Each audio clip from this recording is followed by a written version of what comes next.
This is Mavic Air 2. You may have some questions, like... So what's different? Well, let's start with the larger sensor. There's a lot more pixels, 48 megapixels to be exact, which means you can do this.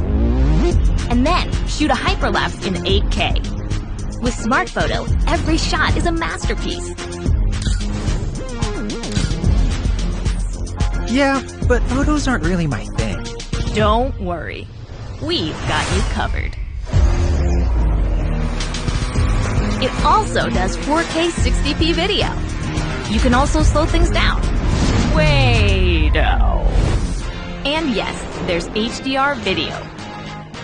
How's the flight time? It's fantastic.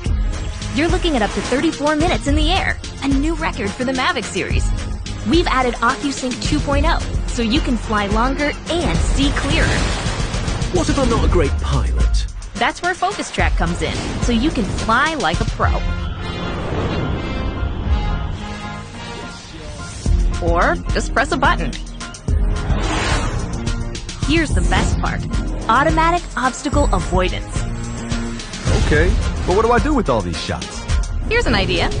Use the DJI Fly app to edit and share your moments with just a tap. So, what's different? A whole lot.